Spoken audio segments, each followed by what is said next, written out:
अफगानिस्तान से मुत्तसिल सरहदी इलाकों पर बाड़ लगाने का अमल तकरीबन मुकम्मल हो चुका है। मकसद सरहद पार से होने वाले हमलों को रोकना है।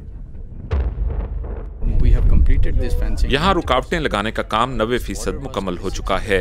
ये सरहद 2600 किलोमीटर से ज्यादा तवील है। सरहद पर बाड़ लगाने की वजह से सिक्योरिटी की सूरत हाल में नुमायां तौर पर बेहतरी हुई है। पहले के मुकाबले में मजमूई तौर पर 80 से 85% तक बेहतरी हुई है। ये सिर्फ बाढ़ ही नहीं बल्कि बॉर्डर पर सिक्योरिटी का एक मुकम्मल निजाम है। पाकिस्तान ने ड्यूरल लाइन के नाम से मशहूर 2611 किलोमीटर तवील पाक अफगान सरहद पर बाड़ लगाने का काम सन 2017 में शुरू किया था। ये बाड़ तकरीबन 13 फुट ऊंची 2 जंगलों पर मुश्तमिल है, जिसके दरमियान 2 मीटर का फासला है और जिसे खारदार तारों से भर दिया गया है। फौज ने सरहद पर होने वाली नक्ल हरकत पर निगाह रखने के लिए कैमरे भी नस्ब कर रखे हैं। पाकिस्तानी फौज के मुताबिक मौसम सरमा तक अफगानिस्तान से मुत्तसिल सरहदों पर खारदार तारे बिछाने का काम मुकम्मल हो जाएगा। माहिरीन के मुताबिक अफगानिस्तान में सिक्योरिटी की मखदूश सूरत हाल का बराह रास्त असर पाकिस्तान पर भी पड़ सकता है। सिक्योरिटी के हवाले से किसी नाखुशगवार वाक़े के अलावा ये बाढ़ अफगान मुहाजिरीन की पाकिस्तान आमद को रोकने में भी मददगार साबित होगी।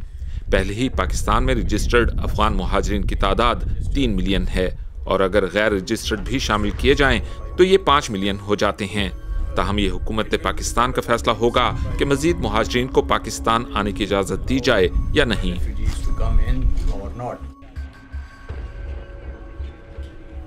ऐसे खदशात शदीद हैं कि अफगानिस्तान में सिक्योरिटी की बिगड़ती हुई वजह से अफगान मुहाजिरीन की एक बड़ी तादाद पाकिस्तान का रुख कर सकती है।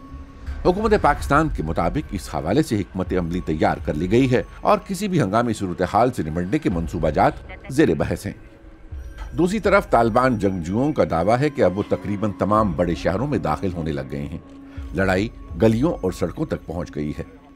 अफगान फोर्सेस तालिबान के अहम ठिकानों पर बमबारी कर रहे हैं, जिसकी वजह से मुहाजिरीन की एक बड़ी तादाद पाकिस्तान का रुख करने पर मजबूर हो सकती है। पाकिस्तान और अफगानिस्तान अक्सर एक दूसरे पर इल्जाम आयद करते रहते हैं कि सरहद पार से जंगजू उनके इलाकों में हमले करते हैं। पाकिस्तान का कहना है कि अफगानिस्तान में मौजूद बिलखसूस तहरीक तालिबान पाकिस्तान के जंगजू पाकिस्तान में हमले करते हैं, जबकि अफगान हुकूमत का कहना है कि पाकिस्तान में मौजूद महफूज ठिकानों से हमला आवर हुकूमती और गैर मुल्की अहदाफ को निशाना बनाते हैं। ये ऐसे दावे हैं जिनकी तस्दीक अभी तक मुमकिन नहीं हो सकी है। अक़वाम मुत्तहिदा की सलामती कौंसिल के लिए तैयार करदा एक रिपोर्ट में कहा गया है कि अफगानिस्तान में पाकिस्तानी सरहद के करीब काला दम अस्करियत पसंद ग्रुप तहरीक तालिबान पाकिस्तान के तकरीबन 6000 तरबियत याफ्ता जंगजू मौजूद हैं। अक़वाम मुत्तहिदा की इस रिपोर्ट में यह भी कहा गया है कि इख्तिलाफात के बावजूद तहरीक तालिबान पाकिस्तान और अफगान तालिबान के माबैन पहले जैसे ही ताल्लुकात कायम हैं।